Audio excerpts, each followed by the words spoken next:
Bunker রহস্য এখনো কি উন্মোচন হয়েছে? সেই রহস্য উন্মোচন এখনো হয়নি, এমনকি যারা জমির মালিক তাদের খোঁজ চালানো হচ্ছে। যাদের জমিতে তৈরি হয়েছে এই বাংকারগুলো, তারা কারা কারা এর মূল মাথায়, সমস্ত কিছুই খোঁজার চেষ্টা করা হচ্ছে। বাংকারের গ্রাউন্ড জিরোয় জি24 ঘন্টা, কে মূল মাথা, জমির মালিককে খোঁজে লাগাতার তল্লাশি কৃষ্ণগঞ্জে। বাংলাদেশে পাচারের উদ্দেশ্যেই মজুত করা হচ্ছিল নিষিদ্ধ কাশির সিরাপ। প্রাথমিক তদন্তে কার্যত নিশ্চিত বিএসএফ এবং পুলিশও।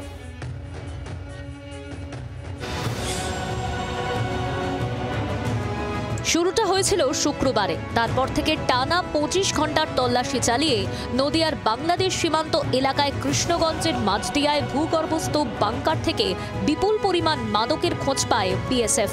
বিরাট এই মাদক চক্রকে সমূলে উপড়ে ফেলতে শুরু হয়েছে বিশেষ অভিযান। আবার আজকে রবিবার প্রজাতন্ত্র দিবসে একটা নতুন জায়গা পেলাম, যে জায়গাতে কিছু গর্ত করা আছে এবং প্লাস্টিকের একটা ক্যাবিনেট করা ছিল।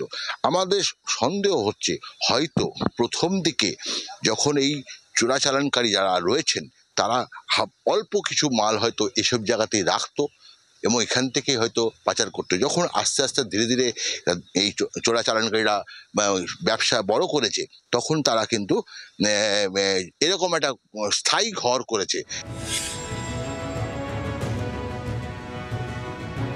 2 বিঘা জমি জুড়ে আম বাগান, কলা গাছ, জংলা গাছগাছালিতে ঘেরা, রয়েছে কুঁড়ে ঘরও। কিন্তু সেই ছায়া সুনিবিড় আম্রকাননই শুক্রবার থেকে ঘুম ছুটিয়েছে পুলিশ ও বিএসএফ এর। শনিবার দুপুর পর্যন্ত নদিয়ার মাঝদিয়া সীমান্ত এলাকার আমবাগানে রাখা 4টি বাংকার থেকে মিলেছে প্রায় 1.5 কোটি টাকার নিষিদ্ধ কাশির সিরাপ তথা ফেনসিডিলের বোতল। বাংকার কাণ্ডের অভিযানে একাধিক রহস্যের জট ছাড়াতে তৎপর পুলিশ ও বিএসএফ। বাংকার কাণ্ডের মাথা কে? 2 বিঘা জমির মালিক কে? নদিয়ার মাঝদিয়ায় এই হলো সেই রহস্যময় জমি।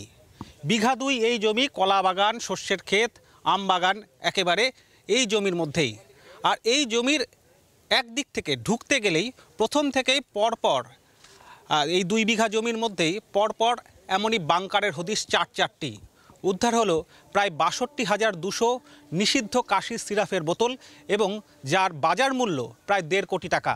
এমনভাবেই যেন চিরস্থায়ী বন্দোবস্ত তৈরি করেছিলেন এই কারবারিরা, যেখানে টিনের ঘরের মধ্যে রীতিমতো নেশার আসর এবং তার সঙ্গে সঙ্গে তাসের আসরও বসত, সেই ছবিও দেখা যাচ্ছে। এবং ঘরের মধ্যেই কিন্তু এমনভাবেই লুকানো রয়েছে বাংকার।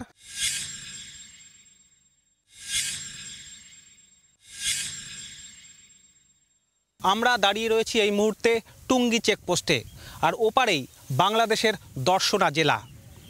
এই টুঙ্গি চেকপোস্ট থেকে মাত্র 7 কিলোমিটার দূরেই উদ্ধার হয়েছে সেই রহস্যময় 4টি বাংকার।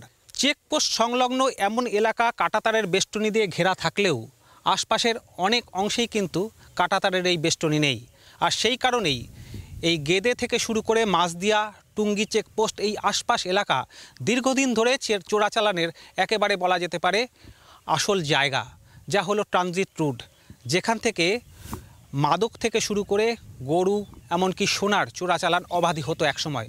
বাংলাদেশে অস্থিরতা বাড়ার পর সীমান্ত এলাকায় বিএসএফের নজরদারি একেবারে আঁটোসাঁটো হওয়ার পর কিন্তু এই বাংকারে এই ফেনসিডিল জাতীয় এই কাশির সিরাপ মজুত রাখা হয়েছিল কিনা সে প্রশ্নও কিন্তু উঠছে।